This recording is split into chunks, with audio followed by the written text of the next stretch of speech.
The Locker Room, with all the sports news you need, live. Hello there, welcome to the Locker Room on IndyLive Radio and Independence Live on a Friday night. My name, of course, is the one Angoni, Michael McCune, and we are joined by our resident pundits tonight, and there's one just come in actually. Stephen Racing, how's it going, Stephen? I'm okay. I was enjoying the international break. They were back to club football. Fantastic. I know exactly. It's brilliant when Scotland wins because they don't speak about domestic football, but as soon as they get beat, well, like that hurry back domestic football, you know. But yeah, Graham Duffy, how about you, mate? I'm good, mate. I'm looking forward to the normal football being back and hopefully 3 points for Hearts. But yeah, I'm kind of disappointed the international break's over with because I was quite enjoying it. And Dave is here as well. So we've got Dave's company up until 6 o'clock tonight as well. So get your comments coming in. I see your. Oh, I don't know where. I don't know where Dave is, but it's not as usual set up. So we'll sort that audio out and maybe come back to him next Pancake Tuesday if it works. Good evening to Gregor, our Euro Dundee fan. So good evening to you and thanks for watching as well. Coming up tonight, we'll speak about the weekend's football and also we've got to might look back in the Scotland games actually during the week, even though that me Graham was here for the majority of the games as well. And get your comments coming in. We're here until 7 o'clock on this Friday night. It's dark on a Friday. I don't like it actually. But anyway, that's gone with the show. That's enough about me. Graham, we spoke about your favourite subject before we came on the show tonight, VAR. And before we moved to the weekend's games, there was a meeting today at Hampden Park. And so I'm not going to say how do you think it went because I think we know your views on that one. But do you feel as though it was a meeting, but it was a pointless meeting? Just a bit. So they basically said there was 407 VAR checks. There was 24 on-field reviews, and what they basically said is that only 3 decisions were wrong, which is just mental. Because every single week on the show and every other show as well in Scottish football, they talks about VAR and how much things they've got wrong. To basically come out and say there's only 3 decisions that were wrong is just an absolute joke. Do they think we're daft? I mean, do they actually think we're crazy? It's just absolute nonsense. And I've been on Twitter pretty much most of the day today, seeing folks' views about it, and everyone's got the same opinion. It's just nonsense. Absolute nonsense. I know that they want to try and defend the referees. There was a thing, I think it was during the week. I think it was Mike Mulroney had basically come out and said that the referees have been amazing. Nonsense. Absolute nonsense. I know you want to defend your referees, right? But see, I would have more respect for them, right? If they come out and said, you know what, we've made mistakes this season. We're going to try and get it right. We'll do whatever we can to get it right. I would respect that. But to come out and say they've been amazing when we all know they've not been, it's wrong. Absolutely wrong. Stephen, there's been about 407 VAR checks this season so far, which led to 24 on-field reviews, and unclear how many of them was real kind of like incidents. What do you make of it? Because it's just turning into a farce now. For them to come out and say that they've only got 3 wrong, when I can think of 2 that they got wrong last weekend, 2 weekends ago alone. Well, and I'm a Motherwell supporter, but Liam Boyce was booted in the chest. Hearts should have had a penalty kick. Yeah, the referee's advised to go to the monitor, and decides it isn't a penalty, which I was quite happy with at the time, obviously. But if I'm looking at that as a neutral, seeing the back, I'm raging if my team don't get that, raging. And that could have changed the game. And then the other one that pops to my mind is Ross McCausland. Was it the penalty decision? Against Livy. Against Livy, it's never a penalty kick. And then there's even another one in that game where I think his goal should have stood. He scores a great goal. So there you go. I picked up 3 decisions in 2 weekends ago alone. So for them to come out and say they've only got 3 wrong is lies. It's not true. Yeah, no, exactly. And if Greg is watching it as a Dundee fan or anybody else, you can comment on it as well.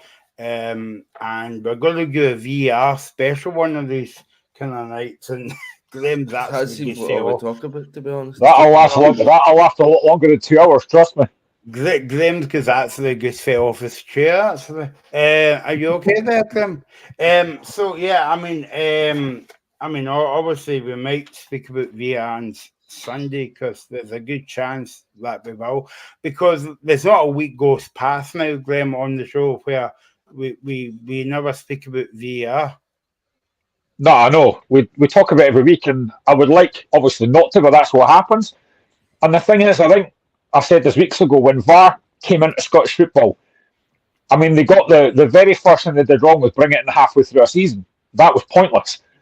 But then they're not. I mean, again, before I came on the show tonight, I was on Twitter earlier on, and there's a pundit put on Twitter earlier on, should we keep VAR or bin it? So everyone's talking about it, and it's all because of this whole thing about the 407 VR checks and only 3 are wrong. It's nonsense. I mean, where do they think fans are daft or something to come out with that rubbish? Nobody believes that. But every single time we come on the show, we're talking about VAR because they get so much wrong. It's just crazy to come out and say, for Mike Morin to come out and say that the referees have been amazing and all that kind of stuff. It's just lies. Just stop lying to folk.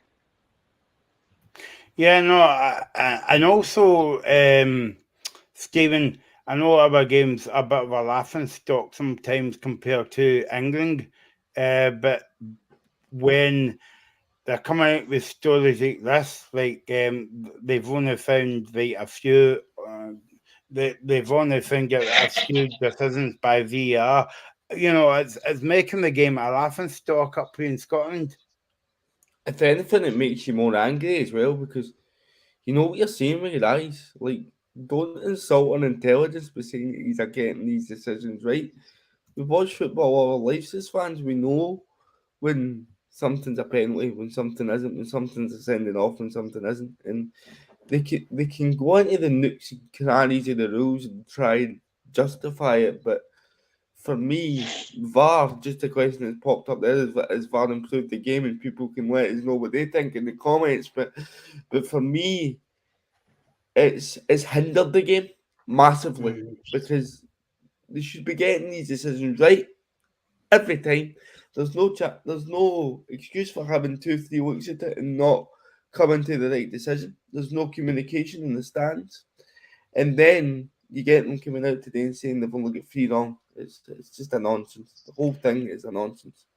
And it's just back to what we were saying, Graham, a couple of weeks ago on the show about, like, you actually go to football now, and that the fans experience is non-existent, because like you spend half an hour in the pub or whatever, or working on Monday talking about VAR instead of the game. Yeah, and I think I said this weeks ago, and again, my problem isn't really with VAR, it's the referees that are using it. And again, it's the inconsistencies, because like I've said before, you'll get a decision one week that will be completely opposite the next week for the same incident, and that's where it goes wrong for me. You've got to be consistent, and referees are not being consistent, and that's the problem I've got with it. So I think when people talk about should we keep VAR or bin it, it's a difficult one, because VAR was brought in to help referees, but again, something that I've said before on the show numerous times is the fact that I think referees, for me, are refereeing games now through VAR. They're basically waiting for a decision to be made that VAR will sort out, and that's not what it's there for. It does feel like referees are, getting the game re-refereed by VAR, and it's not enjoyable for fans at stadiums. You're waiting ages for a hard decision, like 4 or 5 minutes for a decision, and it does ruin the enjoyment of the game. You know, football's about enjoyment. It's about scoring a goal, celebrating with your mates and stuff, and you can't really do that because you're waiting for VAR to chop a goal off or something. That's, for me, it's just all wrong, and I think they've got to get better. But like I said, the fact that Mike Mulroney come out and said, and I know he's defending his referees, I get that, but like I said, I would have more respect if he said, we've got things wrong, we'll sort it. But to come out and say that they've been amazing, nobody's buying that. Stop lying to folk. I think Paul Donaldson makes a good point there as well. A bit of banter. That's what I like. A bit of banter on a Friday night. But yeah, we'll come back to this issue soon. Not soon enough, as Graham says. Okay, let's move on to the big game. We'll come back to the games tonight because there's 2 games. And the old Scottish Cup is that time of year again. Graham, Scottish Cup begins. And we'll come back to a Five derby. And let's forward to that game by tonight. We'll come back to speak about that. But let's begin tomorrow's build-up of the games. It is Celtic against Motherwell. And this is the first round of fixtures after the Premiership, after the Scotland games has been played. So,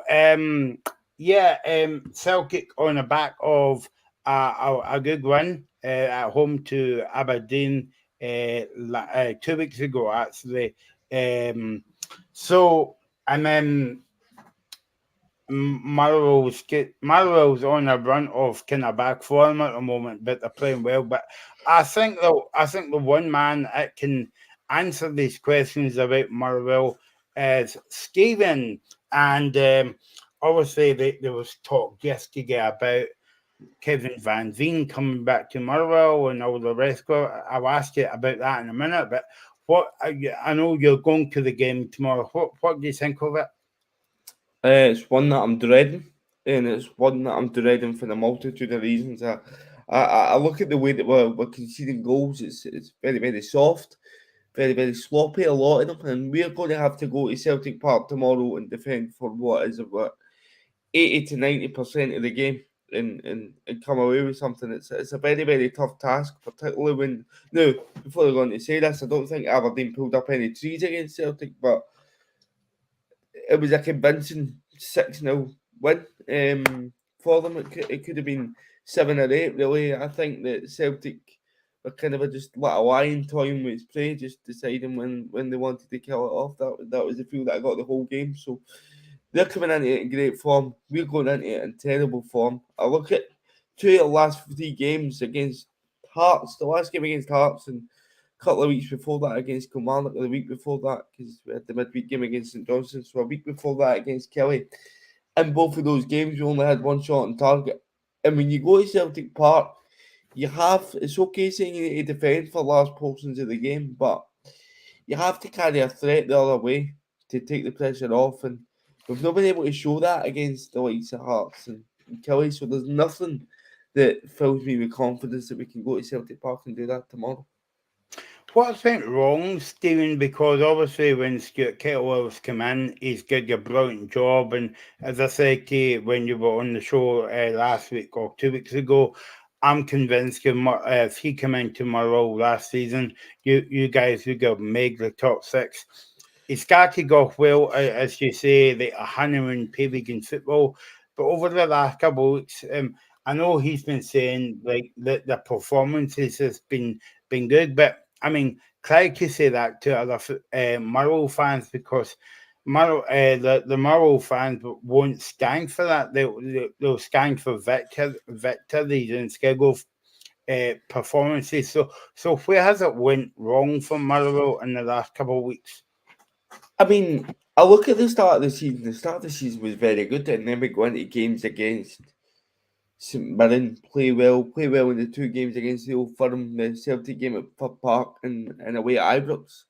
We played really well in those 3 games, but there seemed to have been a change in approach after playing well in those games, and I don't understand it. We seem to go a lot more direct against teams, and I don't think it suits the players that we have on the pitch. I think there's another issue where we're playing two right-footed players at fullback. We've got a natural left-footed fullback in Georgie Gent sitting on the bench every week, and he came on against St Johnstone middle of the week and played fantastic in that midweek game, and then he found himself on the bench against Hearts. You would like to see players rewarded for good form, and I don't know why we went back to the Brodie Spencer at left back and Stephen O'Donnell at right back. So going into tomorrow, for me, I would very much like to see Brodie Spencer, who I think is the better of the two, playing at right back, and Georgie Gent playing at left back, just to give the team that wee bit of balance.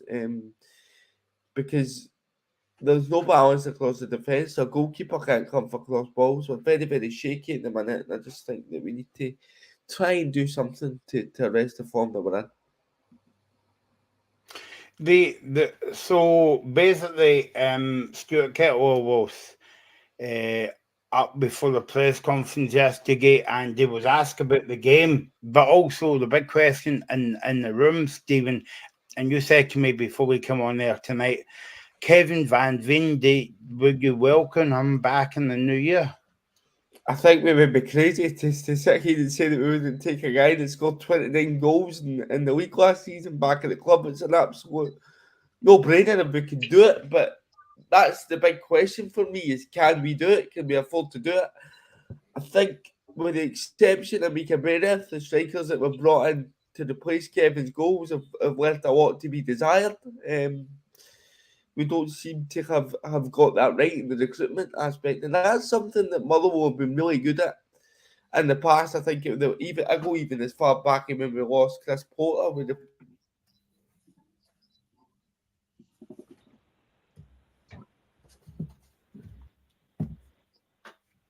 Oops, we seem to have lost Stephen there for a minute.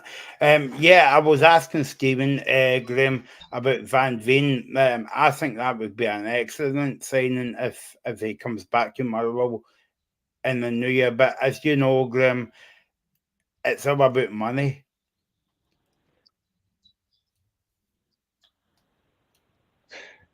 Yeah, I mean, to be honest, I kind of think that, and I hope this doesn't happen, obviously, but see if Lauren Shanklin was to leave Hearts, I'd be all over that, trying to get Kevin Van Veen.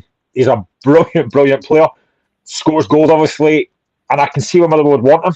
And I think Kettle talked about it yesterday before, I think it was. He'd be well, absolutely.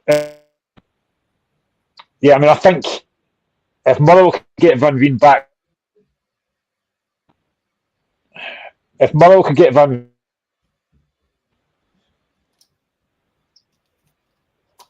if Motherwell could get Van Veen back, that'll be absolutely huge. And I think he's a fantastic player. There's no doubt about that. And I think, I don't know if you heard me there, but I think if Lawrence Shanklin was to leave Hearts in January, I hope he doesn't, Van Veen's a player that I would definitely have on the radar for Hearts because he's such a good player. He knows the Scottish League, scored plenty of goals for Motherwell. But it will come down to money, I think. You know, how much is he looking for? How much does he want? But there's no doubt if he went out to Motherwell, he would be a huge signing for them. But then, you know, could him and Mika Beard work together? They probably could, but it would be a really good partnership, I think, if they get Van Veen back. Stephen, you actually get cut off and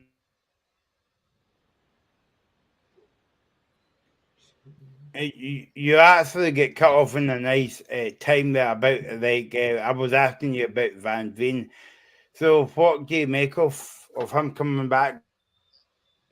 If he does come back, then as I say, I don't think we'll welcome it with open arms. I think that if you put the likes of him up front with Mika Bereth, I think the two of them would complement each other's games really, really well because Bereth could do a lot of Van Veen's running, and Van Veen could just sort of be in the box, if you like, to be that predator that he can be in front of goal. And what the both of them would have up front is real flair. We would have two players that would get real flair and real technical ability played up front. It would be massive for us, I think.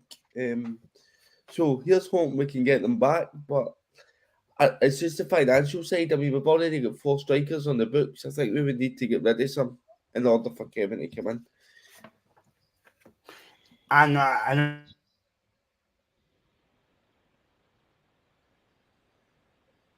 And also, what do you think of Lennon Miller kind of like contract extension? What do you think of that?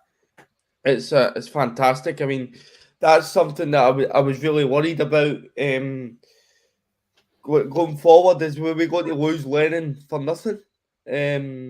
And thankfully we've got him down to another year contract. I remember at the time speaking to his dad Lee when I was on Off the Ball, and Lee told me, obviously I kept it confidential, that contract talks were ongoing. So it was encouraging to hear that, and that's so important to the way that a club like Motherwell want to run itself, and developing youth and selling them on for fees. So that's what we pride ourselves on. That's our mantra as a club, and it's good to see that we're probably going to receive a fee for Lennon Miller. I've seen in the media that Tottenham and Ange Postecoglou are meant to be looking at him. So it shows you how highly rated Lennon is.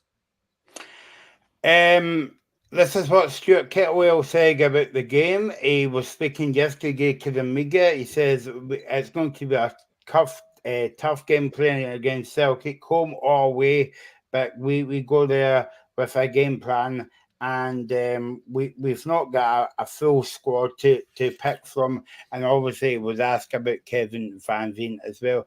Graham, before we talk about Celtic, I may get your thoughts on.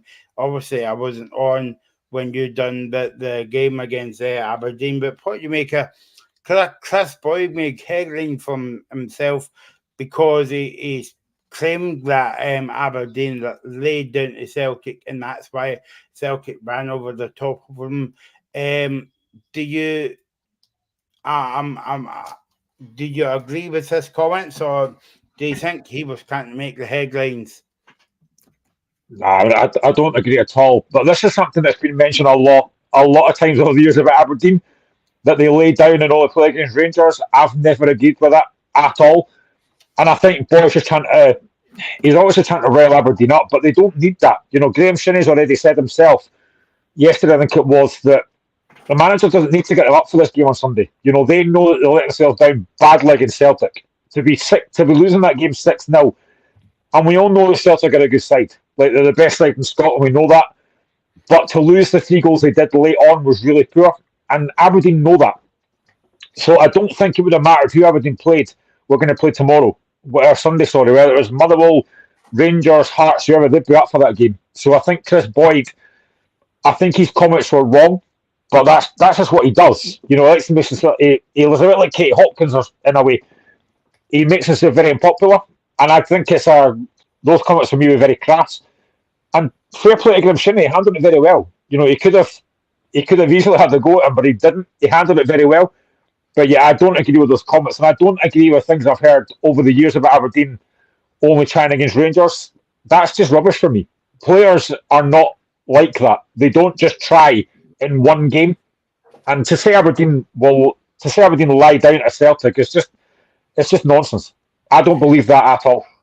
I mean, no matter who Celtic were playing, Stephen, and if that score happened, they would have said that about Hearts, Hibs, or whatever. It just so happened it was against Aberdeen. But I mean, you don't know. A team can play a good game.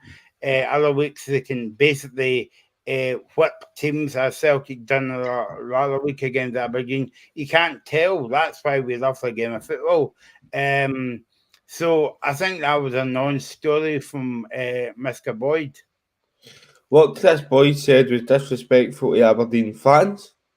It was disrespectful to the Aberdeen players. He's been a professional football player himself. Does he honestly think that any player goes into a game and doesn't try and lies down to anyone? I mean, for the majority of these Aberdeen players, that's one of the biggest games of the season. To go away to Celtic Park, game on TV, that's a chance for a lot of them to put themselves in the shop window. Does he really think that they're going to go down and lie down? I mean, I just think that what has actually happened and what people aren't taking into account is the fact that Aberdeen have been playing Thursday, Sunday. People say it should make a difference, but see, squads aren't used to it. You look at the results, the proof's in the pudding. Look at all the results following a Thursday game. I think with the exception of one, they've not been up to scratch. So it's not just been against Celtic. They haven't performed all season off the back of a European tie. And what he's done is he's fed into the conspiracy theories online that think certain teams try more against others. It's just a nonsense. Absolute nonsense. I wonder if he says that about Rangers when the Rangers laid down to them at Ibrox when they... Well, can I make a point just to butt in? See if Celtic did Celtic lie down to Atletico Madrid when they went away and they got a scudding? Or was it just the fact that Atletico Madrid have a much larger budget than what Celtic do? Celtic have a much larger budget than what Aberdeen do, and they can afford to rotate their squad. Crazy comment. Stephen's probably too young for this. But I remember years and years ago a title decider where I think it was Rangers beat Dunfermline at Ibrox very comfortably, and Chris Sutton came out after that game when Celtic were playing, and basically said Dunfermline were down to Celtic. It's just lies. It's utter lies. Yes, Paul Donaldson, our Facebook friend, he's a big Aberdeen fan. He was mentioning about lying down to Celtic. Lying down to Celtic is an absolute nonsense. I was at Celtic Park 2 weeks ago. Does Chris Boyd honestly think we enjoy spending our money to do and what's that total shamble of a performance? And I think he's right, because obviously Chris Boyd can walk into any game now. He's a so-called pundit as well. And he doesn't have to put his hand in his pocket. Anyway, that's not I'm not going to speak about him any longer than I do. Okay, let's talk about as I said, from a Celtic point of view, the game tomorrow. Before we talk about Celtic, let's hear from the Celtic manager. He was speaking on Wednesday after the club's AGM at Celtic Park. This is Brendan Rodgers. A little bit of recovery, a little bit of rest, a bit of work. Some of the players played in the testimonial game up in Dundee in the first week, so and obviously then been preparing this week. So obviously just you're always hoping and praying all your internationals come back safe and well, and we're really looking forward to getting started again. We're still waiting on some to come back. To Lewis Palma and Ali Johnson won't be back until Friday. So, but the other guys have come back well. Obviously, the guys that played domestically and for Scotland, fine, and the others, fine. So, nothing injury wise at this moment in time to report. I just think it's the league. There's a number of teams in that sort of position. I think we had a really good game against them. And Stuart's an excellent young coach who's developing the style there. And like I said, I thought when I seen them play, they were very well coached, and they worked very hard. So for us, we will give them that respect. We come back after an international break. We have to very quickly get the team synchronised again, and start off where we left off. There you go. That was Brendan Rodgers talking about the game on Wednesday after the club's AGM. He was talking about Ali Johnson and Palmer, but I think they'll be back at Lennoxtown today. Graham, how do you think Celtic will approach the game? Because obviously, players has been all over the world for the international teams. So how do you think that they will approach the game after the international break? I think with the squad they've got, they'll be fine. And the fact it's at Celtic Park as well, they'll be looking to build on that 6-0 hammer of Aberdeen. So I think they'll approach it the same way they always do. And they know as well that they can stretch their lead over Rangers, with Aberdeen going to, obviously Aberdeen playing Rangers on Sunday. So I think it'll be a game that they'll be looking forward to. I think I said this 2 weeks ago on the show when obviously it was just myself that was on. But I kind of asked in the chat, and I could have said this as well. I genuinely believe, and obviously I'm not a Celtic fan, But I genuinely believe that Lewis Palmer has had more of an impact than Jota did at Celtic. I think Palmer's looked very impressive, really impressive. And I think if he's back, that'll be a massive boost for them, because what I've seen of him, I'm really impressed. He's got two really good feet. He's quick. He can beat people. He gets crosses out in the box. You know, the delivery for some of his crosses against Aberdeen was outstanding. He's been excellent. So I think Celtic approach this way they approach every home game. And I think, unfortunately for Stephen, sorry, mate, but I do think Celtic will win this game quite comfortably. I think if they get an early goal, it could be another 4 or 5, because the way that Celtic are playing just now, they do look like they're coming out a bit of form just now. And if they play like they're against Aberdeen, I'll be worried for Motherwell Stuart Kettlewell. However, saying that, Stephen, I'll try and be back in your good books again. But Motherwell went to Parkhead was last season and got a point off our Celtic. Yeah, but it's two completely different sides. I think we're dealing with. At that time, you had a Motherwell team that were on form, and Kevin Van Veen was banging in goals left, right, and centre. So we carried that threat going forward. We were more solid defensively.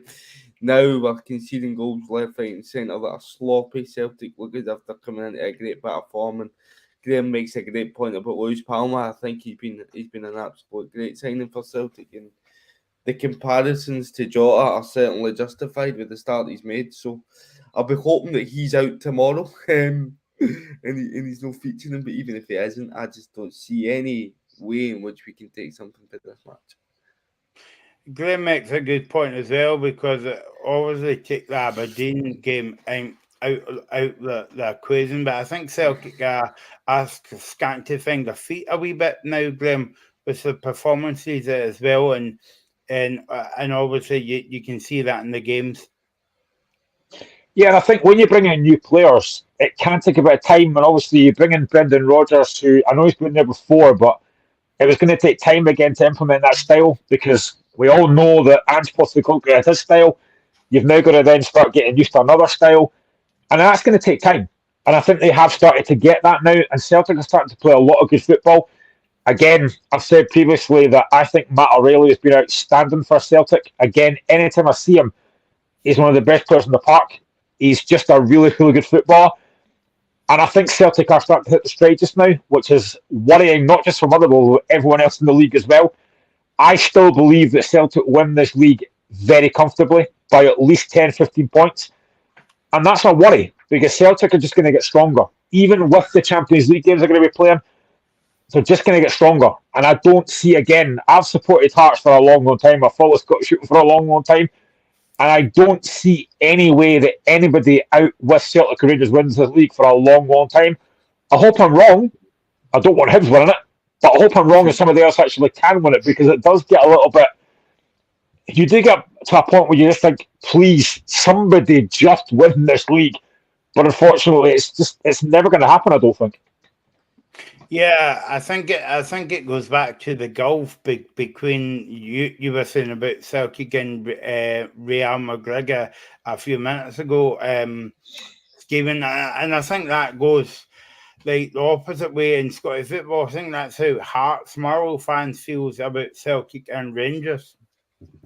If you break it down, it's actually a larger gap between Celtic and the rest of the clubs in Scotland than it is with Celtic and anybody that they face in Europe. So I think that shows you the uphill task. Listen, it's never going to happen in our lifetimes. It's not going to happen.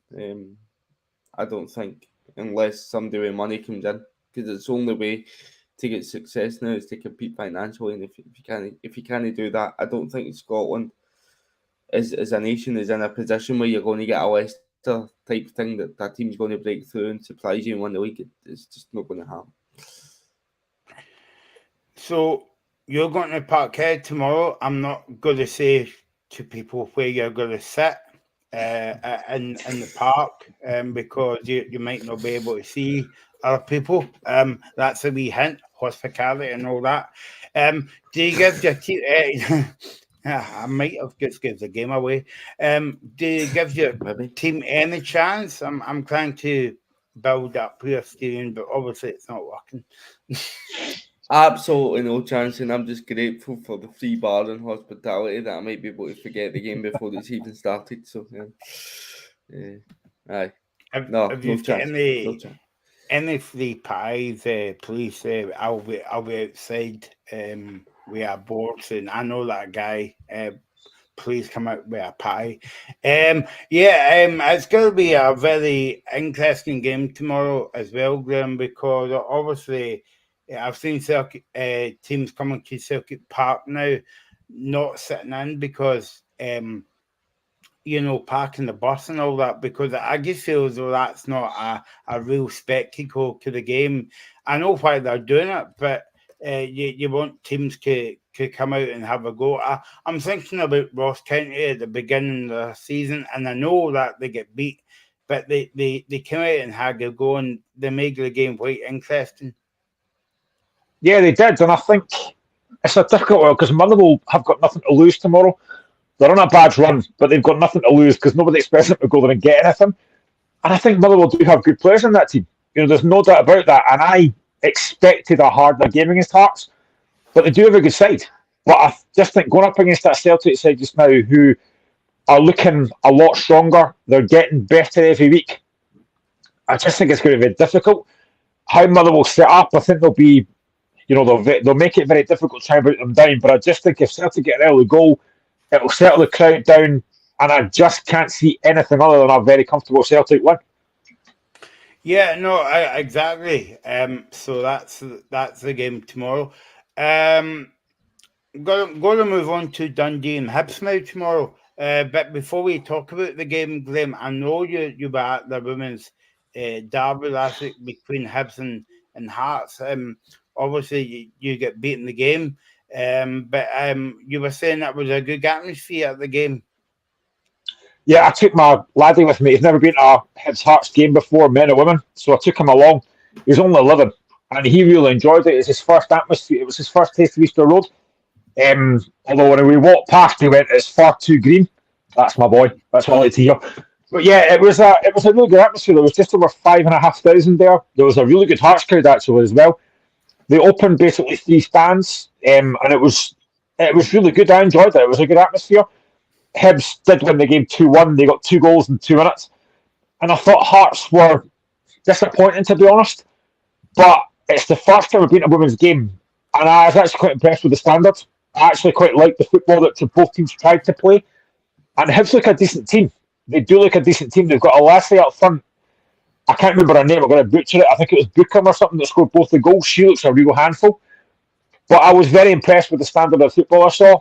And the fact that you had like 5,500 at a derby game for the women's game, I thought was excellent. It was really impressive. And fair play to Hibs. They deserve to win.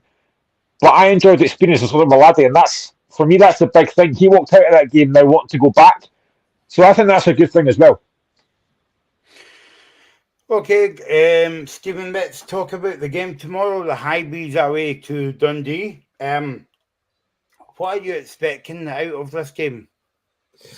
It's going to be really tough for Hibs. I mean, they've not pulled up any trees, I don't think, since Nick Montgomery's come in, really.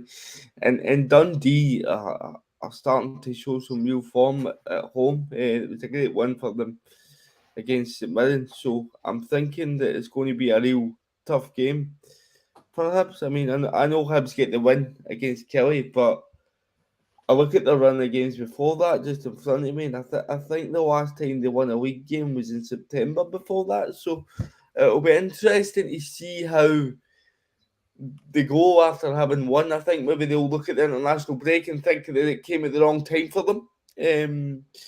So it's an interesting game. It's one of these games in the week that you can't really call, can you? But no, it's one that both sides will fancy their chances. Yeah, no, exactly. If we were going to talk about Dundee for a minute, and I don't know if Greg is still watching this, but I think Dundee has turned it around a wee bit this season, Graham. Yeah, they've been excellent. I mean, I don't think this will happen, but if results went the way this weekend, they could be sitting third, which would be incredible for Dundee. So Greg is still watching it because Eagles 2-0 to Dundee. Do you know what? I wouldn't go against that because I think Dundee have been very impressive. I said 2 weeks ago on the show that I like the laddie up front. He looks a really good player. I think the back of Yoko, I think it is. I can't remember his name actually, but he looks a really good player. He looks a handful. And Dundee have got a lot of decent players on that team. I think they look a lot stronger now defensively. Obviously, that 5-0 hammering by Rangers was disappointing, but they look better now. They look like they've got a bit more composure about defensively. They look like they've got a threat going forward. I've talked about Luke McKibben before. He's a really good footballer as well. They've got a good side there. I think Tony Dockett's done a great job. And the fact that they're currently sitting fifth, and you go back to the game before the break, they hammered St Mirren 4-0. Nobody expected that, and they were excellent that day. They really were excellent. So they're starting to hit a bit of form. And at Dens Park, this is a tough game for Hibs. I think Stephen's right, and this isn't a biased opinion. I don't think Hibs have been overly impressive. They beat Kilmarnock 1-0 at Easter Road before the split, and I don't think they weren't great that day. And I say it so many times in the show, and any Hibs fans watching this, I'm sorry, but I'm going to say it again. The reliance on Martin Boyle is going to hurt them, I think, because again, he made the goal for Josh Campbell, but they rely so much on Martin Boyle. So I think Dundee will fancy their chances tomorrow, and I would not be surprised if they won that. Can I jump in? Sorry, Michael. I've just seen a stat, and if there's any Hibs fans listening or watching, I'd go off the stream or cover your ears now, because Dundee have only lost one match to a team out with the Old Firm all season. Oh, okay. It was St Mirren. So that shows you the challenge that Hibs have ahead of them tomorrow. Dundee a side of real form, and I think that's down to Docherty's his recruitment, the style of play. He's done really well, and I think you look at managers like Barry Robson, Stevie D. Smith. What Docherty's done is he's worked under McInnes for a long time. He's worked in the back, and he's bided his time, and he's picked the right moment to go into management, and I think he's made a really great start as Dundee manager. It's brilliant how people doesn't pay attention to the show, Graham, but they're just paying attention to what you're up to in the studio. No, and no, it's not Guinness. It's Pepsi, but other drinks are available as well. But thanks for noticing me as well. I hope you like my T-shirt as well, Bow. I put it on especially for Graham to when you're up tomorrow about Hibs. But yeah, I would be interested to know Gregor's feelings and thoughts about Tony Docherty, because Graham, we always speak about managers going into football and making that jump up between being a coach or assistant manager to a manager. And, I don't want to cuss it, but I think Tony Docherty's done an okay job so far. Do you know that? As we were comment, I now want to call you Edith from Still Game. Pint of Guinness. Don't know why. But yeah, I think, sorry, I couldn't help myself, and that reference just came in my head. But yeah, I mean, I think Tony Docherty's done a fantastic job, really has. And the fact he's got, like I said, the fact they're sitting fifth, he's done a brilliant job. And I think Stephen's right. They have recruited very well, and they do look a better side now. Listen, I think that hammering by Rangers was a one-off. That I don't think that'll happen again this season at Dens Park. But it's just one of these games that just, they were just not very good that day. But they've come back from that. And I think Tony Docherty's done a great job. I think when he got the job, there was a lot of people saying, is that the right appointment? I think he's proved that it has been. He's done a very good job so far.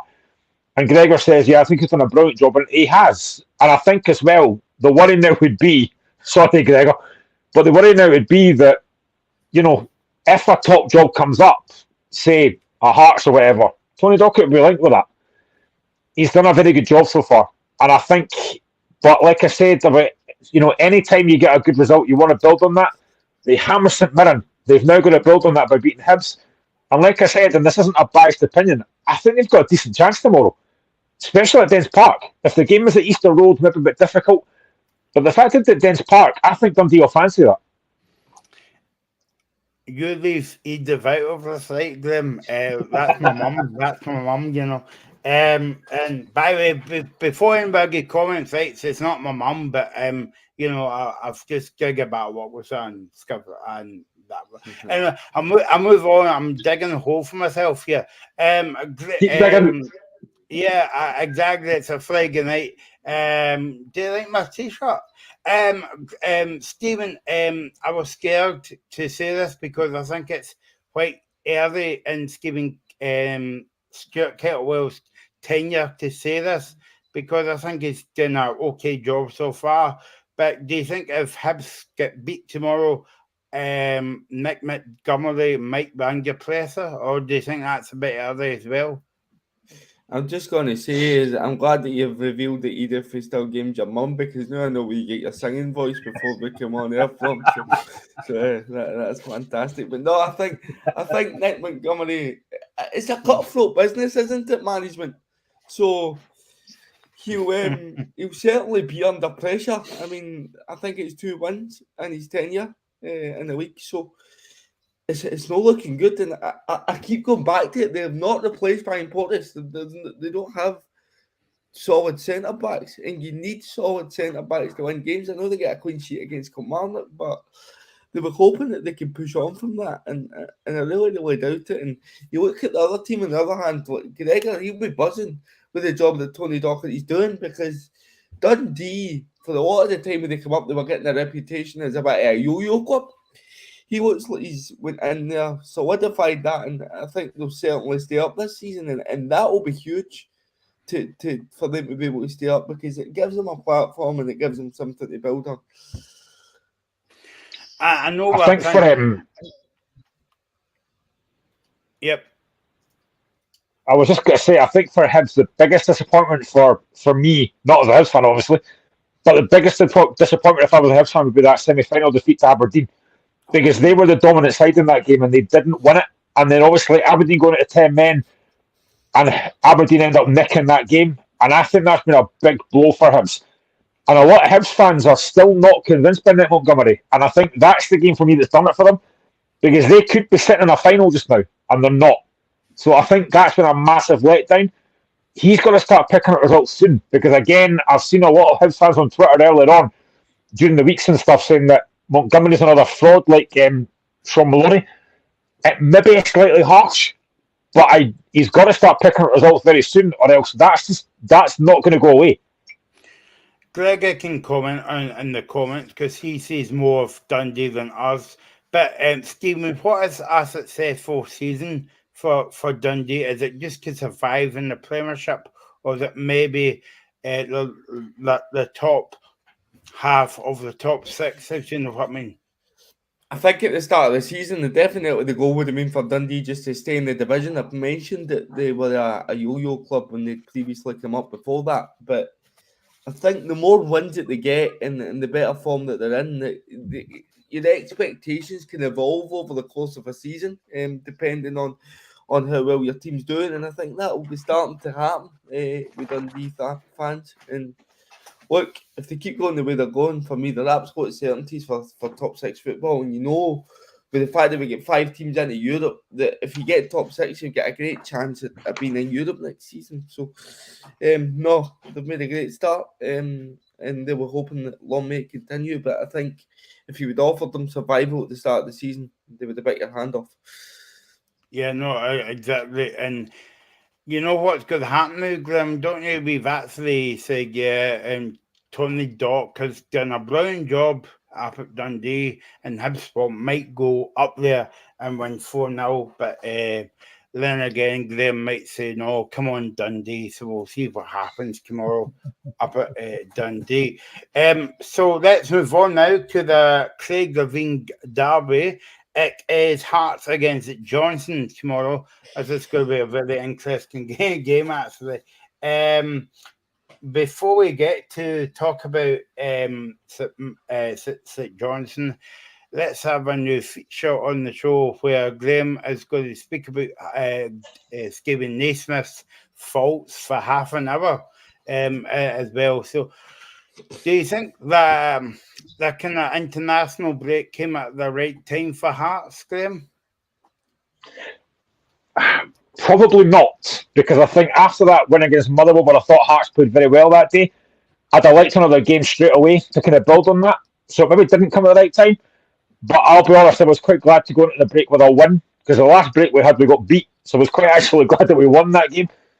But, I mean, that game was positive, although I got a message from one of my Hearts mates after that game to say, this is a Motherwell team that wasn't on form. Naismith's still not the right man. Now, I do agree. I still don't think Naismith is the right man, but there were positives against Motherwell. I think he's managed to get a formation that seems to suit us. That 3-5-2 looks really good. And as much as I am a huge fan of Lawrence Shankland, for me, our biggest player just now is Alex Lowry. I think he has been fantastic for me. Now, before I came on air, I was looking at something that he said on Hearts TV, and he said that he would quite happy to stay at Hearts beyond his contract. I would love that. Now, he's only 20. I don't think he's going to get in that Rangers team anytime soon. If we could get Lowry on a permanent contract, I would take it. Because the one thing I like about him that he did against Motherwell, anytime he got the ball, his first thought was play forward. Now, I don't think we've got a lot of materials that actually do that. Lowry's been excellent for me. And he's creating chances for guys like Shankland, for guys like Boyce. Lowry's massive for us. So, like I said about Dundee, having to build on the game against St Mirren, we now have to build on it when against Motherwell, because we've got difficult games to come. Because after this one, we're away to Kilmarnock, at home to Rangers, away to Aberdeen, who we don't win, away to Celtic, and at home to St Mirren. It's not an easy round of fixtures. So this is going to be a difficult period coming up. And Naismith, while he's got his faults, if he wins tomorrow, it'll buy him a lot more time. So, Stephen, what do you think of that?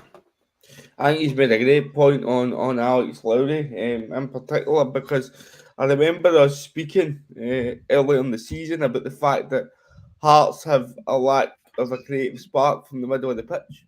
And Alex Lowry's looking like he could be that player for them with every game that passes. And if he can start creating chances for the striker and Lawrence Shankland, then Hearts are only going to climb the table.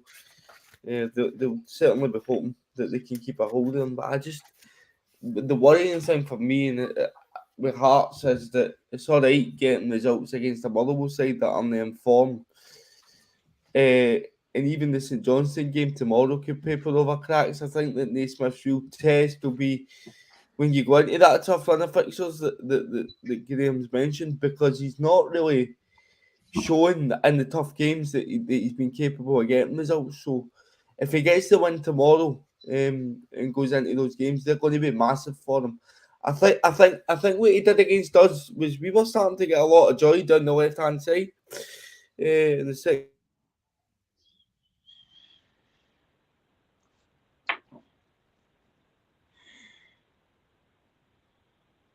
Oh, yeah, I don't know what happened there. Yeah, so I think Stephen was saying about the game against Murrow. Murrow, I think he was about to say, Graham, if I'm not a mind reader, that they were starting to get a bit of joy down the left hand side, I think, or the right hand side. It must be one or two of them anyway. But we'll pick that one up when Stephen comes back on. Graham, I wanted to ask you about you mentioned a good point about Naismith, right? And do you think that when you say if he wins tomorrow, it'll buy him a bit more time, or only because he's playing against, a Hearts legend coming back to the club, the Craig Levein? Do you think the Hearts fans will buy that if he wins tomorrow? I think so, but I think he's going to do it in a style as well. I think he needs to win quite comfortably, and I don't think that'll happen tomorrow, because I think St John's will make it very difficult. I know that Nicky Clark's out, which is a boost for us because he's been very good, but I do expect Levein to come to Tynecastle, make it difficult to break down. If Hearts can get an early goal, and I know what the Hearts crowd can be like, we can get frustrated, understandably so, but if Hearts fans can see the team putting on a decent performance, then I think that'll help. And I think what he did right against Motherwell, and I've been very critical of Naismith over the past few months, and I think rightly so, but I think what he got right against Motherwell is the fact that, I know what Stephen was going to say there, because when they brought Brodie Spencer on at half-time, Motherwell, Spencer was causing problems in that game. And what Naismith did to counteract that was he took off Alan Forrest and brought Toby Simic on, and that kind of nullified that threat. Yeah, so he did get that right.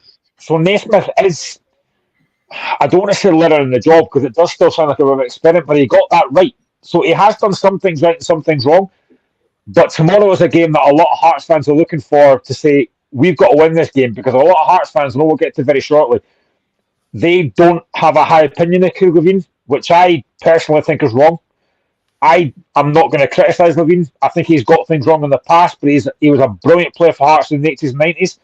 He was a good manager as well. He did get things wrong in the second spell. But I think Levein still, for me, and any Hearts fans watching this will disagree with me, I still believe that Craig Levein's a Hearts legend. But Hearts have to win tomorrow, because we have to be finishing third this season. We have to be. With the squad we've got, with the players we've got, we have to be finishing third. Tomorrow's a game we've got to win. And I think we will, but I think it'll be difficult. Good news on that, Craig Gordon's front, Graham, that Stephen Naismith says he is really close to be back. So I presume that's maybe in 2 weeks or whatever. You'll see him back in the action of Hearts. He spoke about Craig Levein today at his press conference, and he says Craig has great knowledge and experience in the Scottish game. They will be well organised because his team is picking up over the last couple of games. They put in a good performance and got a good couple of results, but it will be a very difficult game tomorrow. So what do you make of this game, Stephen? I know we asked you early on, but somebody was in your computer. I don't know if it was a big. Say them ones again. Yeah, maybe it was Van Veen. I don't know, or maybe it was Edith. I don't know. Hopefully she's not there. But no, anyway, you look at St Johnstone's results since Craig Levein's came in. They've got a win against Kelly. They drew with us, and then they beat Ross County, albeit all those games at home. So it's a big test for them. It's their first game away at Tynecastle, which is usually a tough place to go. I don't know if that can be said this season, but it's usually tough. So listen, I think they'll go there with confidence, and Craig will be wanting to go to his former club and cause an what would be an upset. I think we could still say it'd be an upset, but it would be a massive statement for St Johnstone if they could go and get a victory, and a massive statement for Craig Levein. But I don't know. I think this one's got a draw and all over it, to be honest with you. This was what Craig Levein was saying to St Johnstone TV. He said that going back to his former team, I'm looking forward to going back. It's going to be a tall order, but we're looking forward to the game, and hopefully that we will win the game. Graham, from a Hearts perspective, looking at Craig Levein going back to Tynecastle, what is his legacy? Going back to Tynecastle? It's difficult because I was thinking about this earlier on. Now, when Levein was there in the 80s and 90s, he was a brilliant player. I remember him very well. And when he was manager first time, he did very well. He finished third, had a couple of really good wins as well. And when he came back in 2014, he was the one that basically, along with Anne Budge, he brought in Robbie Nielsen, because Anne Budge had said at the time that she didn't know a lot about football. So he was the one that basically got the job for Robbie Nielsen, and it worked. It worked very well. Then when Robbie Nielsen left, this is where it started to go wrong for me for Levein, because he's the one that then brought in Ian Cathro, and that failed. He then decided to be director of football and manager, and it failed. And then when Hearts brought in Daniel Stendhal to take over, it was Craig Levein that showed Stendhal around, which was wrong for me. So I think he has a lot of people that are, a lot of Hearts fans that I know that don't like Levein. But I think his legacy for me is still, he's a Hearts legend for me. He got things wrong the second time, but I genuinely believe that Craig Levein's a Hearts legend. He always will be for me. But he did get things wrong. Now, I know that he said as well that He expects to get booed tomorrow. I wouldn't be if I was there, because I still think Levine did a very good job at Hearts and he loves the club. He got things wrong and he's admitted that himself. And he said himself he shouldn't have tried to do two jobs at once, doing director of football and manager. But I think for me, his legacy is he was a very good manager, a very good player. And I think for me, I still have massive respect for Levine. But like I said, I put it in the group chat earlier on. I honestly can't believe the amount of Hearts fans that hate Levine, because that's just not me. I couldn't do that because he's a Hearts legend for me. Stephen, it's going to be a bit weird saying Craig Levine in the away dugout, because I think he said in his 2 spells, and including him playing for Hearts, he's been there for 20 years. So it's going to be a bit weird for him to go back, and hopefully he goes to the right dugout tomorrow, or maybe not upstairs beside his best pal and Bugs. But it's going to be a bit weird to see him back at Tynecastle tomorrow. Yeah, no, but it'll be strange for him. But I think he's got experience doing that before his time at Dundee United, doesn't he? So, no, listen, I think he'll be going there with a point to prove. I think he'll be going there, as I say, it'd be a statement man for them. If he could go to Tynecastle and get 3 points, I mean, that would push St Johnstone right up the table, or a lot nearer the cluster of teams that are above them at the minute. I'm just trying to get the table up to see at the minute though, but they're currently sitting a point behind Aberdeen and us. So if they win tomorrow, it could put them, with the results going their way, it could put them 2 points off the top 6, which is a crazy start considering the start that they had to the league. But also on the other hand, it shows you just how good a job Craig Levine's done since he's come in. If he gets a win tomorrow, and that's the position that they find themselves in. So if they win tomorrow, it would be a real statement victory. You mentioned about coming in, Stephen. Coming in is Dave. How are you, Dave?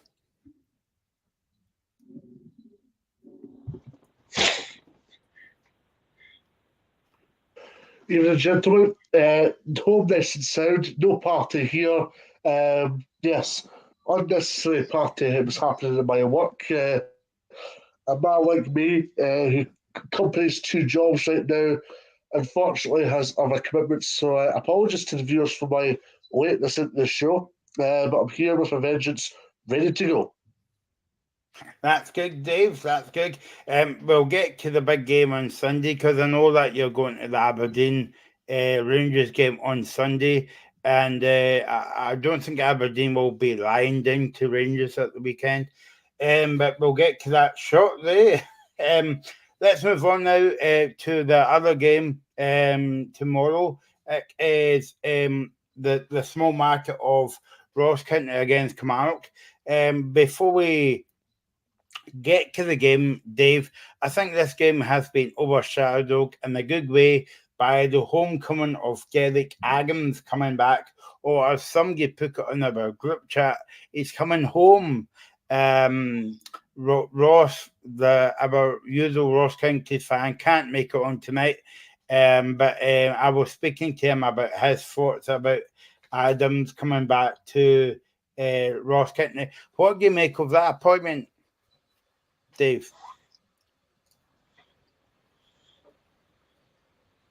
I think Ross County just need a bit of stability. Just so if I'm going to be honest with you, Michael, I mean, it's not an appointment that's going to be inspirational as such, or it's not an appointment that's going to entertainment value amplified in Dingwall as such, but it's an appointment that gives Ross County that level of stability. I mean, Roy McGregor is probably one of the best chairmen in the league when it comes to give the managers time, but time within reason, also providing a bit of stability to a football club. Because let's be honest, in today's ruthless world, there's not a lot of chairmen that's doing that. I mean, take the Glasgow to the equation, looking at the prospect unless they go on a drastic poor run. Your Hibs, your Hearts, your Aberdeens, your, I would even say Millwall, a push as well.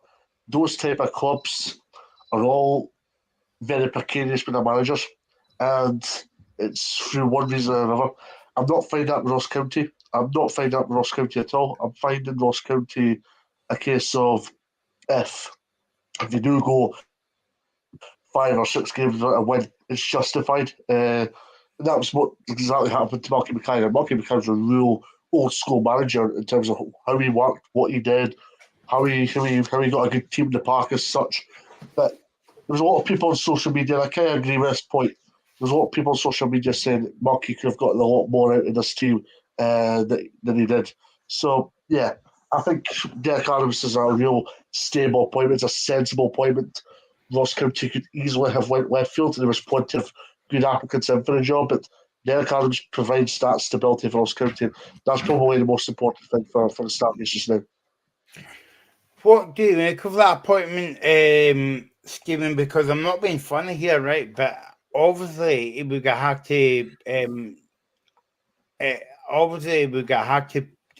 take a bit of a pay cut to come back up the road. I mean, it says a lot about Derek Adams. He loves the club that much that he might have to take a pay cut to come back up. What do you make of that appointment, and was it a bit left field for you? I think that Dave makes a great point. I think he said that Ross County need stability, and that to get stability, I think they've made the right appointment in the sense that they're bringing in someone who knows the club. It's going to be his third spell in charge of the club. So it'll be interesting to see the kind of a reaction he gets. I know a lot of people were surprised that he maybe left a job in England to come up to Scotland, but for me, I would much rather be playing against Celtic, Rangers, Hearts, Aberdeen, Hibs, big clubs like that than playing against under-20s in some of the cup competitions that you get down at Morecambe. So, and then there's obviously the Lorient moving back up to Scotland. So, no, I think he's a good appointment. He's someone that's been there and he did well in the past. So he'll be hoping that he can go there and get them out the mess that they're in. But I hope not, because they're quite near us on the table. So. Yeah, no. Were you surprised, Dave? What I would say is, sorry. What I would say as well, sorry, is I think Steve, just building on what Stephen said there, he's been working in the War Leagues in England, and that's ultimately a good recruitment guide for Scottish managers. League 1 and League 2 in England is a good barometer for Scottish Premiership managers in terms of recruitment players. You often find that some of your best gems do come from Leagues 1 and 2 in England, because I don't know if you agree, but I think in Scottish football in general, I think we're scared to either bring through our own players, and I also think we're scared to go look at the War Leagues in our own country to look for these players, because it's such a precarious manner, Scottish football, or the Scottish Premiership, I should say. So Derek Adams having that experience in terms of he'll have loads of contacts in England in Leagues 1 and 2 can only be a good thing, I feel, because go back to my earlier point about obviously younger players. You look at across the leagues, Lennon Miller at Motherwell, Lyle Cameron at Dundee, Conor Barron at Aberdeen. Who else? There's not many off the top of my head that's really screaming out to you and saying, right, they're giving players a chance for the youth academy. And this is where I feel Derek Adams and the fact he's working in England will be a major positive for Forest County moving forward. Yeah. I was just going to ask you, Dave, as well. Were you surprised about the sacking of Malcolm Mackay?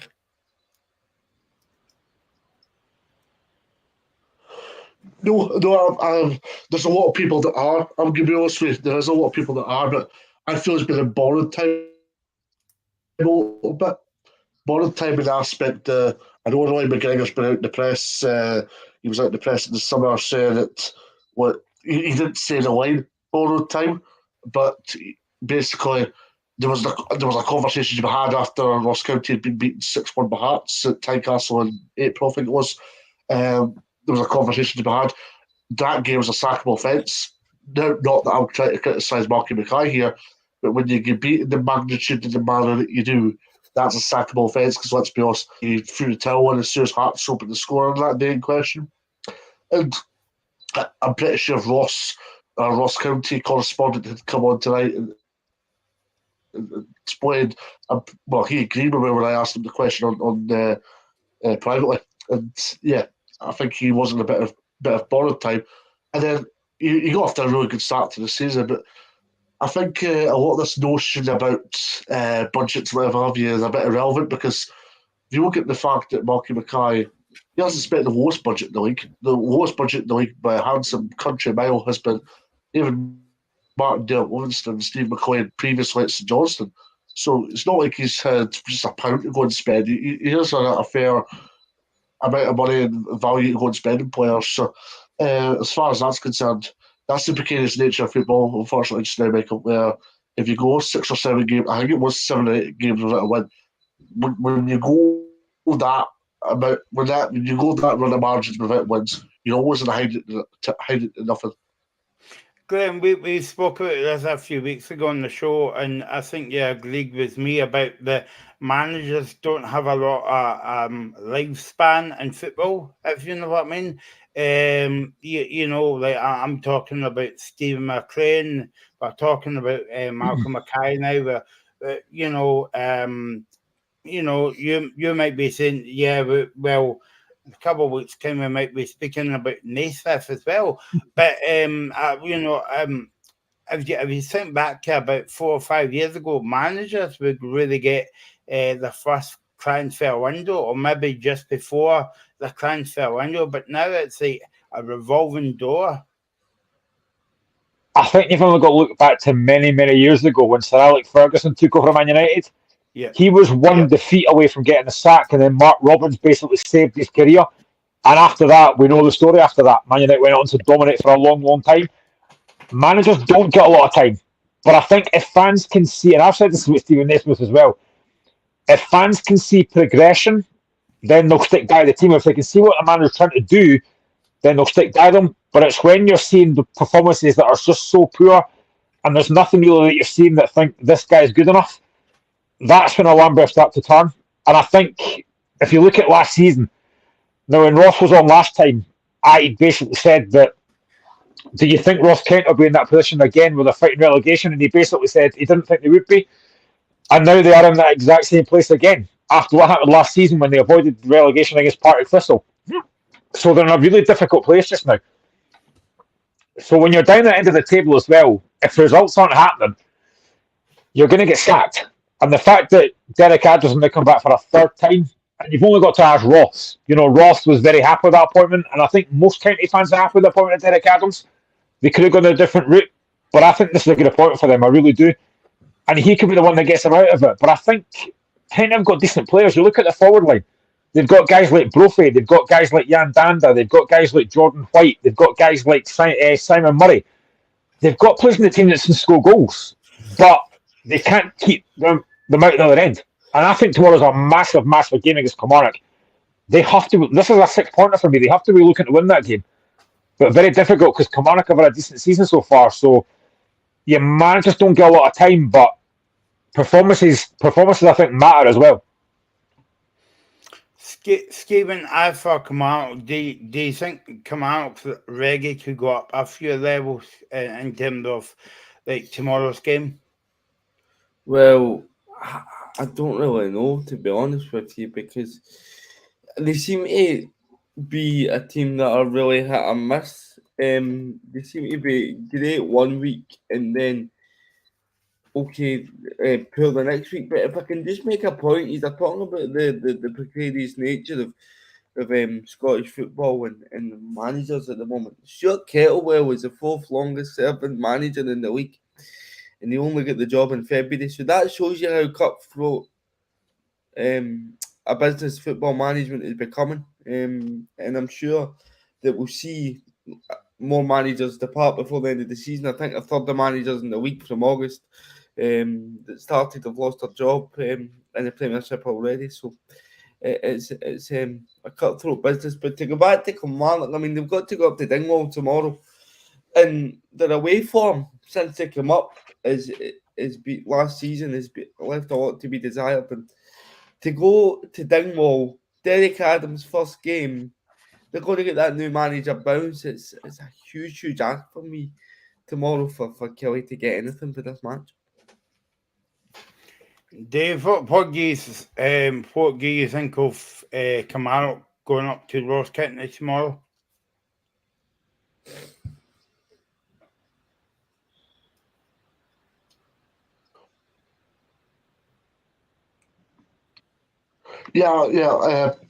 As Stephen touched upon there, Kilmarnock's away form, leaves a lot to be desired. I mean, it's going to be an interesting one because going up to the Global Energy Stadium is tough at the best of times, but when you go up there with, let's be honest, I think that because he's got his identity back into Kilmarnock, I think he's got his identity in the way he wants to play, the way he was renowned at Aberdeen. He's embedded that into Kilmarnock. They've been embedded that for a long, long time now. But the one thing that's probably missing from that tick box is the fact that the struggle away from home. Tomorrow, up the A9, staying overnight, I'm presuming, is a perfect opportunity for me for Kilmarnock to go and right or wrong, and it's an opportunity for Kilmarnock to go and say, right, we've shown what we can do against Rangers, we've shown what we can do against Celtic, we've shown what we can do against Aberdeen Rugby Park. Now's the time to be animals, in a good way, man, animals away from home and start churning out results away from home that if they want to go to the top six, that's another question for another day. But having that, not consistency, but having that mentality that they're going to be ruthless, but also fearful for opposition teams. And that is a big thing for McInnes because that's what he was known for and that's what he was renowned for at Aberdeen. But also, I think tomorrow's the opportunity for Kilmarnock to go and say, right, we've got a result in Ross County, we've won the game 1-2-0, irrespective of they're dominant or not. It's an opportunity for Kilmarnock to write out a statement going, yeah, we can do everything here. We can play good football, but also we can dig it out when it matters as well.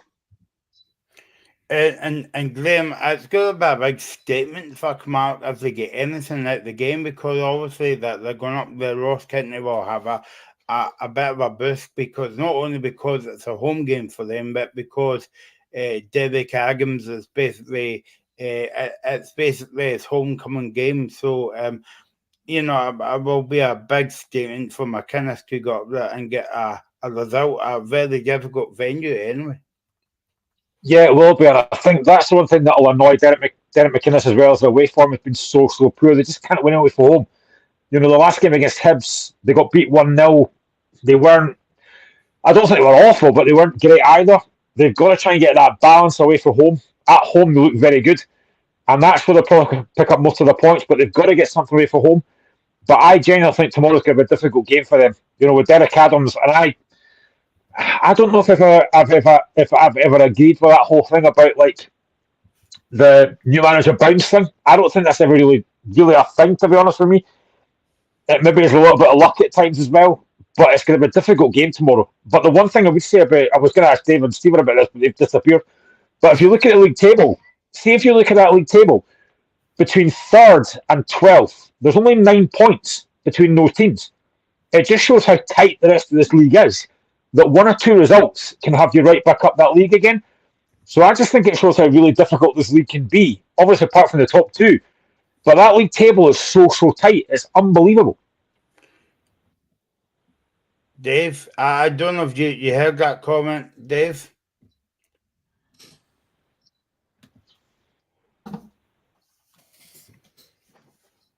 No.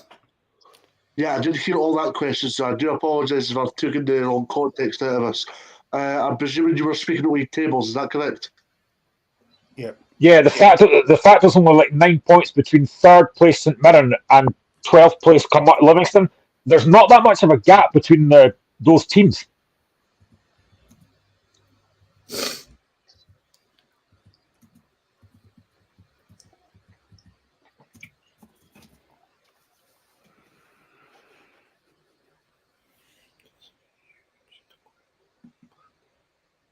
Oops, they I think he's went, but I'll jump in there. I think that's spot on, and I think it's.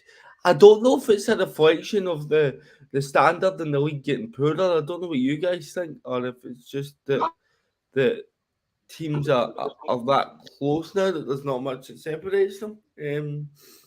I think it will lengthen out. And the two sides for me at the moment that I expect to end up down there are ourselves and Livingston, if I'm being honest, because I look at Ross County, Derek Adams has got a good squad to go in and work with there.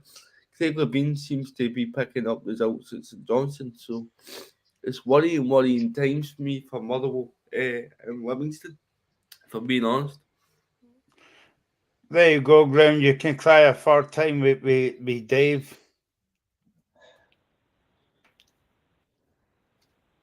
Yeah, it's okay. It's okay. I did hear the question. Don't worry. Yeah, I think that's the beauty of the Scottish Premiership game, but also not just that, guys. It's the beauty of Scottish football in general. It's the beauty of Scottish football in general because you see for yourself, say there's only like 5, 6, 7, 8 points between teams within the leagues, and it's obviously a very positive thing because it shows that there's competition, and that's a good thing indeed. I mean, you look at Aberdeen for a certain example. Now, I'll just go and try and get the Scottish Premiership table for you right this minute, but I'd imagine Aberdeen are, I don't think they're in the top 6, and that just goes to show you. I mean, Dundee are third or fourth just now. They've had a terrific start to the season. Tony Dock's really got them playing some really good football. And by the way, apologies to the viewers, I'm just on my phone, have a look table here. But I've got it here. I mean, when you look at all the sides of the league, St Mirren had a great season. St Mirren had a great season. Dundee's had a great season. And it's a lot, because they've had great seasons, it's halted the progress of the likes of your Hibs Hearts. I know Hearts are fourth just now, but it's halted the progress of your Hibs Hearts and Aberdeen's. I mean, Aberdeen are ninth just now. Yeah, they have a game in hand. They have a game in hand over St Johnstone, but considering St Johnstone and how pitiful they start the season, they're only a point in front of St Johnstone, and that's a very worrying look. I mean, Stephen's got every right, in my honest opinion, to be worried about Motherwell, because let's be honest, that we've got 2 games in hand over Motherwell, and we're on the same points, and Aberdeen are probably expected to go with one of those games in hand. Yeah, we've been speaking to guys in the written press, in terms of the written press muck, whenever I've been at press conferences, and we've all been speaking about the league tables and various things like that, and we've all been saying about how tight the setup is in the Premiership. It's a great thing to have because you look at St Mirren, for example, they've not won the last 3, but they're still third, and we're just going to look at the points here. They're still 2 points in front of Hearts. And here's the funny thing. This is similar.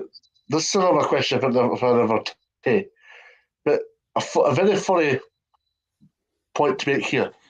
A Hearts fans still say that Naismith's a rubbish manager, even if they jump above St Mirren and go into third. Because for me, what else is success for Hearts? But that's another story for another day. Because there was a question asked about Ross County Football Club and not Heart and Lothian Football Club. So I'll go back to Ross County here. And I mean, I think it's going to be.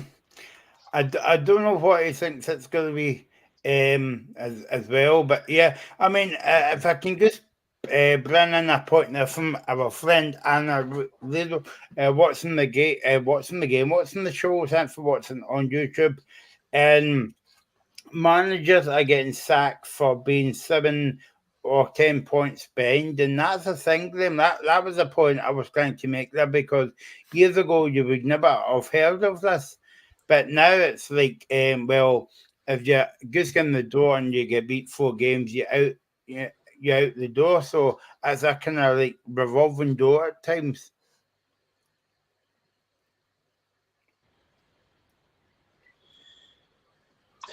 Yeah, I think the thing is there's that much money at stake for teams, I think, that it makes it difficult. Like, chairmen are worried about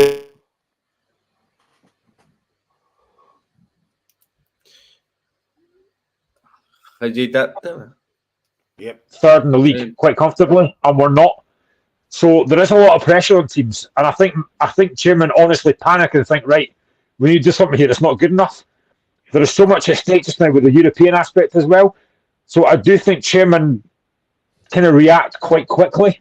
And listen, at times I do get it, but it is like people have said, it is a cutthroat business. You have to win in every week, and let's be honest, nobody's consistent enough apart from the two Glasgow teams to actually be consistent enough. So it is very difficult. You're in a, and I know Azzolino as well said, trying to look at his comment earlier, it shows we need a bigger top flight division. And I've said this numerous times. They should have extended the league during the COVID period, and they didn't. I think that would have been a good thing for me, because I think, see, when you play the same teams 4 times a week or 4 times a season, or even 6, depending on cup games as well, it does get very stale. I'm all for that. I've said before that I would happily have the league extended, but it'll never happen. I think that Stuart Kettlewell was asked a question, or he made reference to something in his press conference this week, where he said that the SFA are doing a lot of research as to why there's young players between the ages of, I think it's like 17 and 21 aren't breaking into like first team squads. And Stuart Kettlewell referenced it back to the fact that managers just don't feel safe within their job because of the cutthroat nature of the leagues at the minute and the managerial positions, if you like. So, what do you make of that point, Graham? That managers is perhaps hindering the development of young Scottish talent because managers are under such pressure? I think it's a very fair point, and I've said this about Hearts as well. One thing that I think does annoy me at times is the fact that Hearts don't bring through youth players. Now, we did earlier in the season, we played a young guy called Aidan Denham, who I really like. He's only 19, but he's a really good player. He made a mistake against Dundee. We lost the game 1-0, and he very rarely played again. But there's apparently a rule as well that if you play enough minutes in the first team, then you can't then play for the B team, which doesn't seem right to me. But I think a lot of managers now don't want to. Motherwell do it a lot. They play young players. But I think, for me, there's a lot of pressure at a club like Hearts to win every week. So there is that pressure of, can these young lads handle it? Well, you're not going to know unless you play them.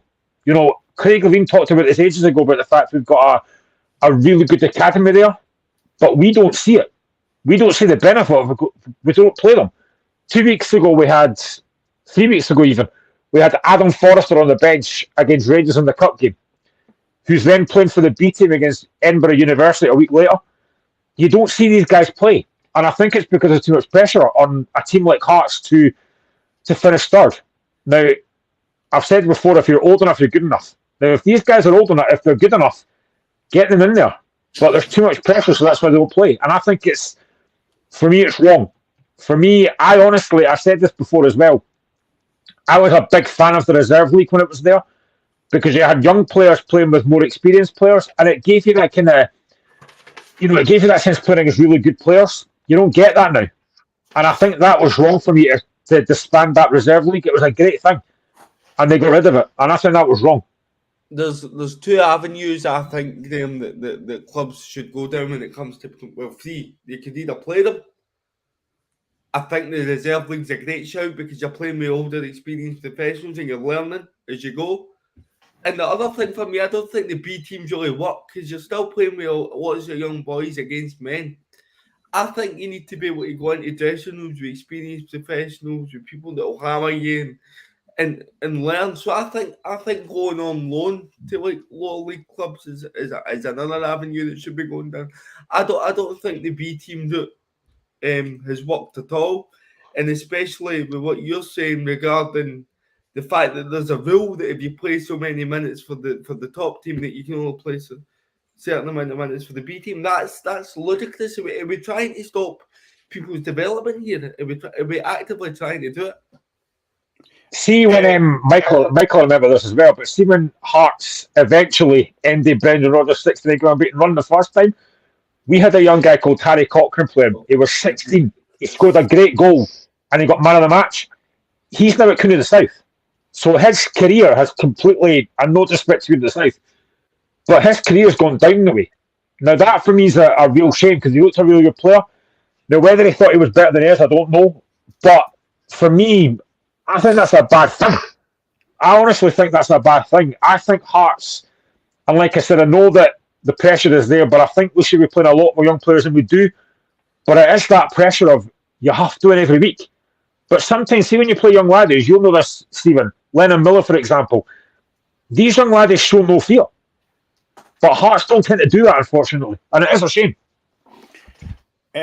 Okay, so it's an interesting conversation that we're having, and hopefully we're coming back to, because in fact I might actually invite Dr. John McLean on the show, because I know that the SFA is doing a lot of work around football and mental health, and like when managers lose their job, surely that's got to affect people's kind of mental health, and it's not even that grim, it's like the whole family as well. Because you're in a job 1 minute and then you're out of a job the next minute, and then you've got to move.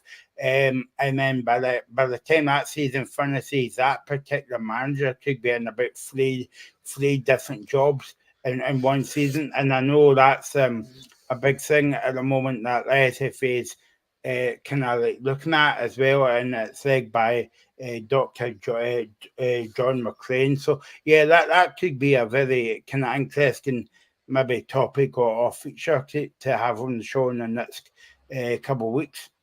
He's a busy man. He's a doctor, and he's been in about 6 Die Hard films. Dr. John McLean. How's he doing that? That's impressive. Yeah. Like, I'm impressed. Oh my God! Exactly. Yeah. I wonder if he knows Edith as well. But yeah, no, that I get it. I never thought I'd see the day where Edith Fistel Game is mentioned in the same sentence as John McLean for Die Hard. That's what you get on the show. It's banter. There we go. And by the way, it would be funny if I invited the two of them to come on the show at the one time. But that could still happen, by the way. Never say never. Die Hard and all that. Let's move on to the last game of the weekend on Saturday. Anyway, it's St Mirren against Livingston, and I'll go to Dave on this one as well. Before we talk about Livingston, let's speak about St Mirren. They're on a good run of form at the moment under Stephen Robertson.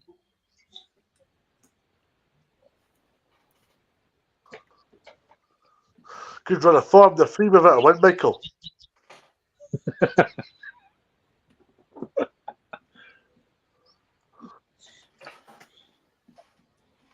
But yeah, no. As I said earlier, St Mirren obviously failed in the Premiership just now, doing very well. But they're 3 without a win. So you've clearly not done your homework. But yeah, looking at this one, home advantage, playing against the Livingston side, who are not hot and cold themselves just now, obviously bottom in the Premiership, and it's up to St Mirren to go out and put on a show in front of the home fans.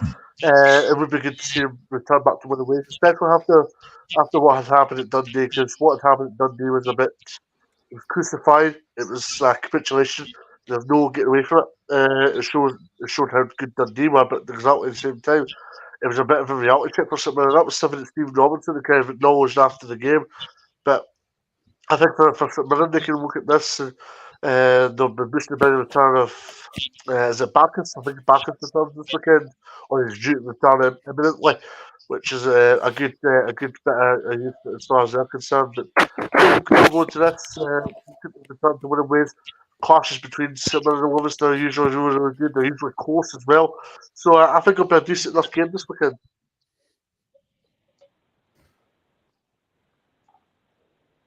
Yeah, Graham, and our friend Anna Lynn makes a good comment point on YouTube. He was talking about the if we can bring it back up maybe, but he was talking about tomorrow's game. Yeah, I think he's right. You know, St Mirren he says St Mirren need to reset and bounce back from Dundee humbling, and then along comes a home game v one of the worst form teams in the division. It's a must win in my eyes. And he probably is right. You know, St Mirren have to bounce back from that game against Dundee. You know, we gave Dundee credit at the start of the straw, and they deserve it because they've been very good. But St Mirren have been good this season. You know, they're sitting third for a reason. They deserve to be where they are. But this, for me, is a game that they'll be looking to win, because Livingston have been dreadful. Like 5 defeats in a row, they have been awful. And I've said already, I think they're going to go down. For the first time in a while, I think they're going to go down because they just look so poor. But it's a big game for St Mirren. It's a game they were looking to win. and they should be looking on at home as well. And I think they will. I think they will bounce back. They do have some really good players. And Dave's mentioned Bacchus there is a really good player. So they do have good players there. But they can't take their eye off the ball. They can't be going into this thinking, right, we're putting against the worst team in the league just now. This should be a must-win game. I think they will win it. Because, honestly, from what I've seen of Livingston recently, they just look so poor. Their form's horrendous. There's no real... They can't score goals. That's the big worry for Livingston. They can't score goals. And against Rangers, they were... I get what they were trying to do, but they were just so poor. They were so lackluster. There was nothing about them at all going forward. Newbley, who I've been a massive fan of, couldn't get in the game. Bruce Anderson, again, they just look a really poor side just now. This is a game St Mirren have to win, and I do think they will. Yeah, no, my apologies to you, Dave. Yeah, I was trying to, keep Mark O'Hara and all that kind of like happy. He's been out the last couple of games as well. But let's hope the Birdies get back to our winning way tomorrow. Sorry, Livingston fans, if you're watching, but I might be a wee bit biased there as well. But yeah, I mean, it's going to be a very kind of like interesting game tomorrow, Stephen, because St Mirren would want to get back to winning ways. Livingston wants to wants to win the game as well, and I mean, we'll hear David Martindale in a minute or two, but I just feel as though that when you're watching David Martindale's press conferences every week now, it's not the same kind of guy. Because he was upbeat, it was chippy and all that. But the last couple of weeks he's been on about like the cost of living crisis and how it's affecting their kind of like club as well, and how he can't bring anyone in. But I just feel as though that he's doing a good job there, but he's up against it at times. No, I remember a scenario a couple of times the managers at Motherwell, namely Stephen Robinson and Stuart McCall, where things just started to feel as if they were going a bit stale. And that's the impression that I get now with Livingston in terms of David Martindale. I think that you get the sense of when something's maybe ran its course, and I think that's what I'm starting to feel with Martindale and Livingston. I don't know what their main threat is. They don't look solid defensively. He doesn't look inspired in press conferences. And I think that Livingston could be our saving grace by our, I'm obviously a Motherwell fan. I mean, Motherwell, so it could be our saving grace this season, Livingston. And when we are going to a side like Celtic and playing away at Celtic Park, that's one thing that you look for when you go to tough games like this, is for other results to go in your favour. So I'm certainly praying for a St Mirren win before I'm hoping for a Motherwell win tomorrow, because I just don't see it. Graham, we all tipped St Johnstone at the beginning of the season. We might be eating humble pie because the way it looks at the moment, Livingston will be going down. Yeah, I mean, St Johnstone obviously have had a really bit of a renaissance under Levine just now. They've done very well so far. Hopefully that stops tomorrow. But yeah, Livingston just look so poor. I said this weeks ago, I watched them at Tynecastle, and I've seen a lot of teams come to Tynecastle, and Livingston are one of the worst I've seen. They offered nothing going forward, and that's the worry I've got about Livingston. They just don't score enough goals. At least with St Johnstone, they've got guys like Nicky Clark, they've got Graham Carey, they've got Stevie May. Livingston don't have that. They don't look like they've got that threat going forward. If Joe Newbley doesn't score, I don't see where the goals are coming from. And Newbley's never been he's not a massive goal scorer. I do think Bruce Anderson's a really big player for them, but they just don't score enough goals. And that's the problem they've got, and I don't see that changing tomorrow. I think St Mirren have got far better players than them. I do like James Penrish on the left-hand side. He's a good player as well. But who's he making chances for? They don't put enough bodies in the box. And I think tomorrow's a big game for them. But like I've said earlier on, this is where I think Livingston probably can be a little bit more confident about the fact that if you look at the league table, like I said earlier, they're not cut adrift. They're sitting in the same points as Ross County. They're not cut adrift. But these are games they've got to look at to win. When you play Celtic, Rangers, Hearts, Hibs, it's more difficult. But these are the games you'll be looking to think we need to try and get points from here. But I don't see that tomorrow. I think St Mirren will bounce back from that defeat against Dundee quite comfortably, because I just think Livingston honestly looks so poor. And yeah, I said start the season, hold my hands up, St Johnstone are going down. I changed my mind weeks ago. Livingston for me look the worst side in this league, and I think they're going to go straight down. Okay, let's hear from the living manager, David Martindale. He was speaking to the media ahead of the game tomorrow against St Mirren.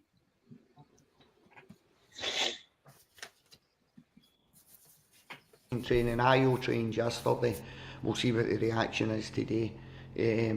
But Big Knots has been back training, which is a huge positive for us. I kind of understand why I think we've not been picking the points up. I feel we should have been picking up, but at the start of the campaign, we had a wee bit more defensive solidity about us. Lately, we've been a wee bit soft in terms of the goals we've conceded. At this level, I genuinely do believe the first goal can change games at this level. You've got to go and give yourself a foothold in games to go and win games of football, but conceding soft goals, you're always going to make it very, very difficult at the top end of the park to try and flip that result over on its head. So, I'm not sure, a different Livingston. I just think we need better defensive options, because a lot of the players, like, I think the first 5 games I had Mick and Ayo, 2 out of the 3. Then Mick got injured, then Ayo was in there kind of way 2, and then Sean Kelly for me. I wanted Sean in the middle of the park. I've not really had the opportunity to play Sean in the middle of the park. He's been falling in at left centre back. Christian Montano's been falling in at right centre back. Christian's played left centre back. So we've never really had that settled pairing that we did have at the start of the season. There you go. That was David Martindale talking about the game tomorrow. Stephen, do you give them any chance?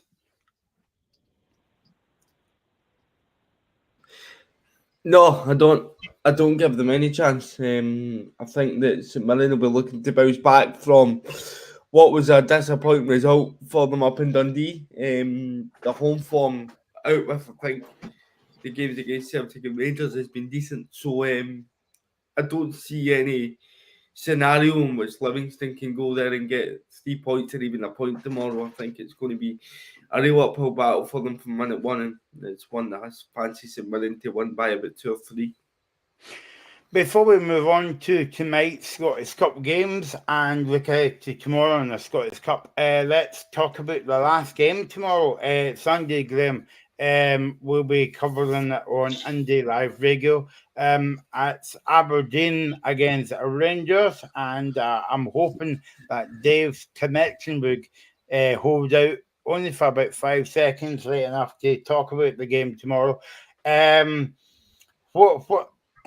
you think this is Philip Clamont's first big test, Dave, going to Piccoglie? Because albeit okay, he's beat a few teams and he's been here, like Hearts as well, including Hearts, but that was at Ibrox. This is up at Aberdeen in front of a hostile fan base up at Aberdeen, including you, because I know that you're going to the game. So do you think this is his first big test tomorrow on Sunday? I would say so. I mean, I remember with Michael Beale, his first game was Aberdeen away last year. That was a big test so early on in his Rangers tenure, but for Clement, he's passed all his assignments with flying colours so far. They've played with dignity, they've played with desire, they've played with composure, they've scored goals, they've churned out good performances, and they've dug it out when mattered. But as a certain pundit on another broadcast station, on a rival broadcast station, I may add, of course, Scottish Football, has came out and said Aberdeen apparently only up their game or play 4 times a season. First and foremost, I disagree with him. He's looking for a reaction. Why is he looking for a reaction?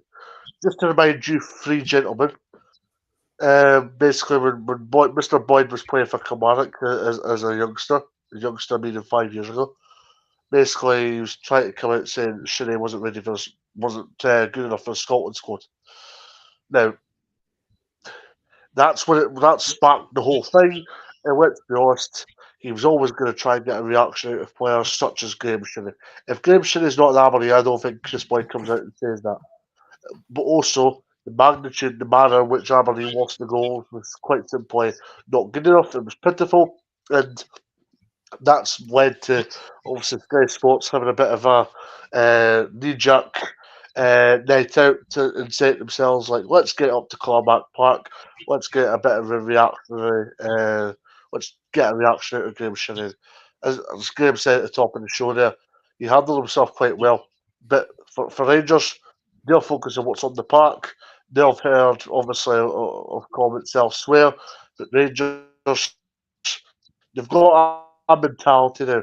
They've got an euphoria with Claremont where, yeah, they've obviously heard a lot of comments have been said externally, but ultimately they'll control what's on the park. And let's be honest, I've seen a comment today on social media. I don't know if you guys have seen it, but I've seen something about how Aberdeen have still got 1,000 tickets for Sunday and how they've not sold it with the cup final, especially after all the hoo-ha from that. But that's probably a fair point. But on the other hand, people are saying this is going to be in the Tories game on Sunday. And it usually is. We all know that. But at the same time, I think Clamont's got that calmness. I think he's got that presence and authority, without arrogance, he may add. He'll go to places such as Batordry and run the show, so to speak. Not absolutely run the rule over the league, but run the show in terms of coming to places such as Regatta City and stamping his own authority and making everybody know he's a Rangers manager in his own right. Graham, do you think if Claremont goes to Aberdeen, do you think it will put a big statement to Celtic and the rest of the teams that this is, Claremont's first big game away from home and going to Aberdeen, because we know that Rangers has struggled to get a win there in the past? I don't think so. I don't think Celtic were that bothered what Rangers do. They can only concentrate on themselves. But I think this is a difficult game. I do think you're right to say that this is probably his biggest test. I think it is. Hearts were awful at Hampden. Okay at Ibrox, but really poor at Hampden. But this is a big test. And the fact is, I know that he wasn't in charge at the time, but Aberdeen have beaten Rangers already this season at Ibrox. So Aberdeen will fancy this. It's a big, big game for both teams. I think it's a statement win for Aberdeen if they can win this. And I think this is a big game for both teams. If Rangers can win this game, then it might have people saying, do you know what, Rangers are back. I don't know if that's true or not. I think there's a long way to go yet. I do think the big thing for me is the fact I think Danilo's made a massive difference up front. I've said already, I think Dessers for me has been very poor. He's not shown anything for me. But this is a difficult game for Rangers to go into. It'll be a very hostile environment at Pittodrie. As I said earlier on, I don't agree with Chris Boyd's comments at all.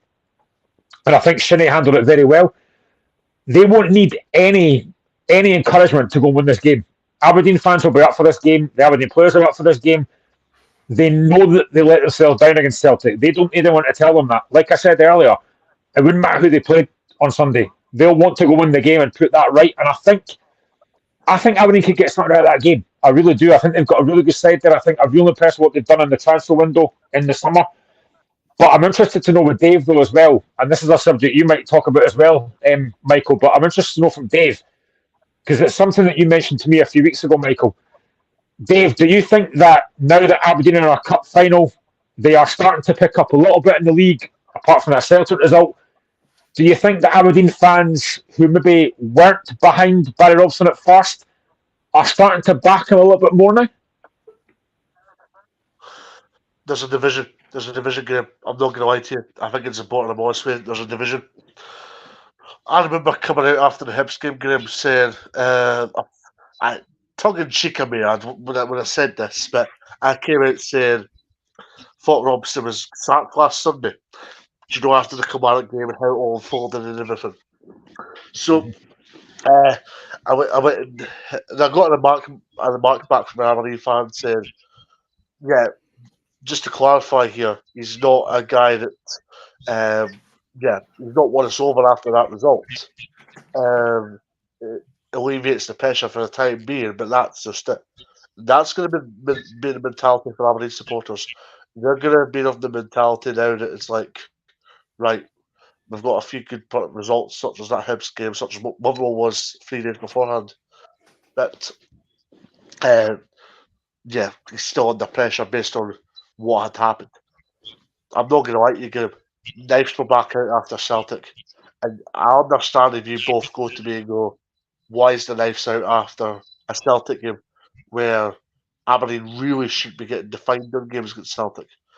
But it's the manner in which they get beat, it's the mentality in which they get beat, it's the way in which they crumbled, it's the way in which the towel was thrown, has angered a lot of Aberdeen supporters.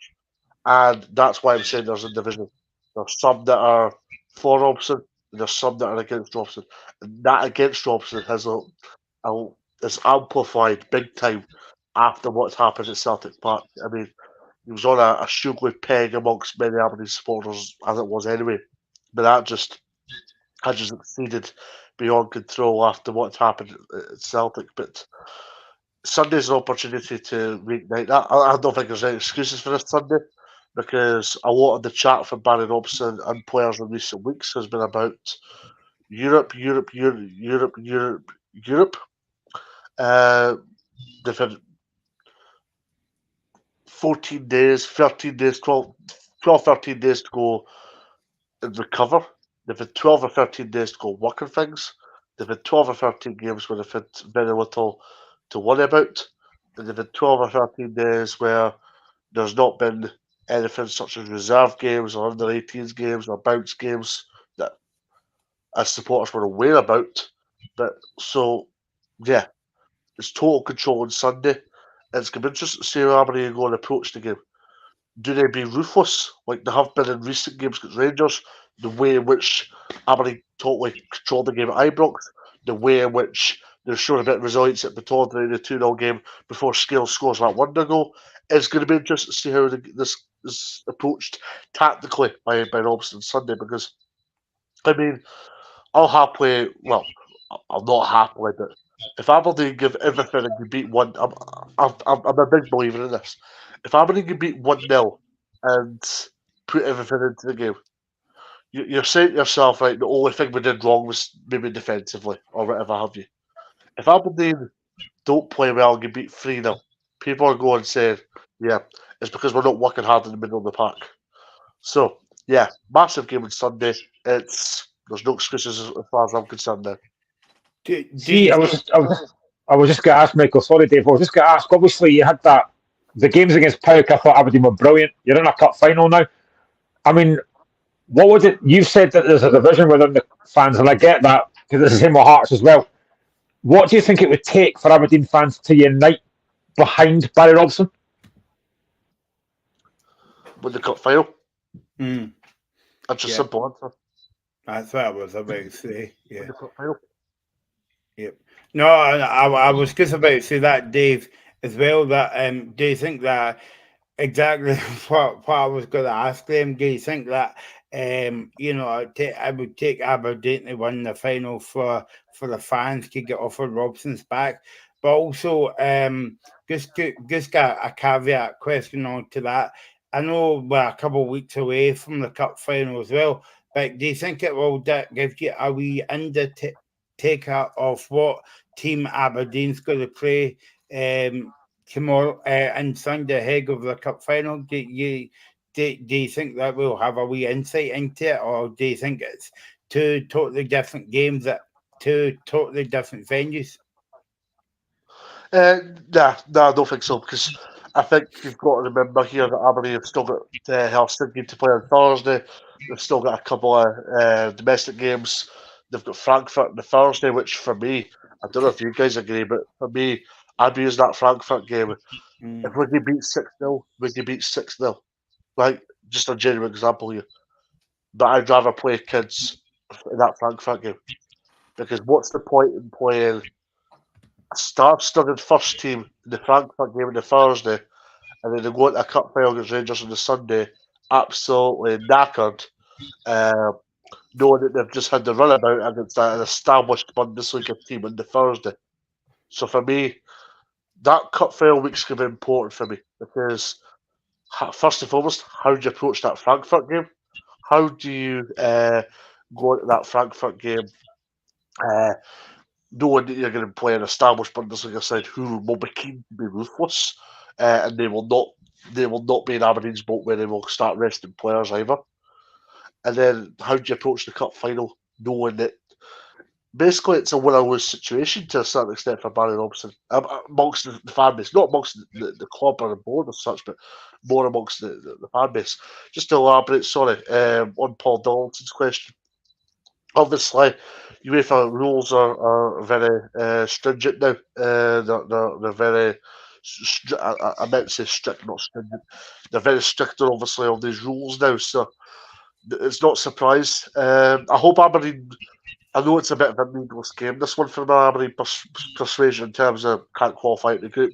But I hope Aberdeen use this as an opportunity to maybe get tickets ward just before Christmas. Because if you look at the, I'm not meaning it to be a financial hoo-ha expert here, but if you look at the thing from the Aberdeen perspective, you've got Frankfurt on the Thursday, you've got the Cup final on the Sunday, which I was reading today. If you're an adult, right, just a general adult, that is, I'm just going to do the maths here.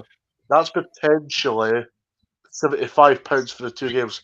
You've also got the Livingston game on the Wednesday, which if you're an Aberdeen diehard and buy all three games, that's well in the range of £100. Which, if you're a father or you're a mother, that's essentially kids' Christmas presents and that. So, I hope Aberdeen use this as a good incentive. But I beg to differ. There's a question for you, Dave. From Mazzolino, what if Aberdeen were to beat Rangers on Sunday while playing well, but then lose the cup final? Would Robson be safe or not? I think that's a question for at the time. I'll be honest with you, Graham. I think that's a question for at the time. Now, winning Sunday alleviates the knife being sharpened, but I'll be honest with you guys. I've seen comments on social media in the last 40 hours saying if Aberdeen don't play well on Sunday, the knife will be sharpened for Robson. That just goes to show you how much. I'm not going to say the word division again, but that just tells you how things are a bit suffocated under Robson. So I think a result of some kind is much appreciated, and I think it will help towards that cup final. The cup final, whether it gets sacked or not, I think the next few weeks will play a massive part in that. Give a quick word on Rangers, Glenn, before we move on to tonight's Scottish Cup game. What do you think of Rangers going into this game? I mean, I think there's no doubt they have improved under Clement. They couldn't be any worse than they were under Michael Beale, let's be honest. I think he's got them playing reasonably well, some decent football. But as you and Dave have mentioned, this is a big game for them. If they come out of this game with 3 points and a decent performance, then that could be a huge boost for them. But I genuinely think Aberdeen will fancy this. I really do. This is a really tough game to call, I think. That's a weekend game, but also the Scottish Cup game's on tonight, confirming against Raith Rovers. That a local derby makes it special under the lights on the TV, and both fans don't like each other, so it's going to be a very interesting game. There's a lot of games on this weekend, Graham, on the third round. I'm not sure if we're going to have time to round them all off, but it's good to see that the Scottish Cup's underway. Yeah, and of course tonight as well, Clyde against Jeanfield Swift. Clyde struggling in League 2 against Jeanfield Swift. That's a difficult game. You know, Clyde only just got past Musselburgh Athletic in the last round. That's a difficult game. Look at some of the games as well tomorrow. Partick against Queen's Park. That could be a really difficult game. But fourth round draws on Sunday. And in the fourth round draw, you could have Broxburn Athletic v Buckie Thistle. One of them's going to be in that fourth round draw. Spartans against Arbroath. That's a hard game to call as well. Arbroath are struggling a bit. Spartans have done really well. Brora Rangers against Pollock. Again, difficult game to call. And as well, you've got Cumnock Juniors against Broomhall. So one of those teams will be in the fourth round draw. That's what Scottish Cup's all about. Fantastic games to look forward to, I think. And that's us out of time. Thanks to Graham, thanks to Dave, thanks to all your comments, thanks to Stephen, and we'll do it all again on Sunday at 3 o'clock. Thanks to Nigel behind the scenes as well. Excellent job. And enjoy your football.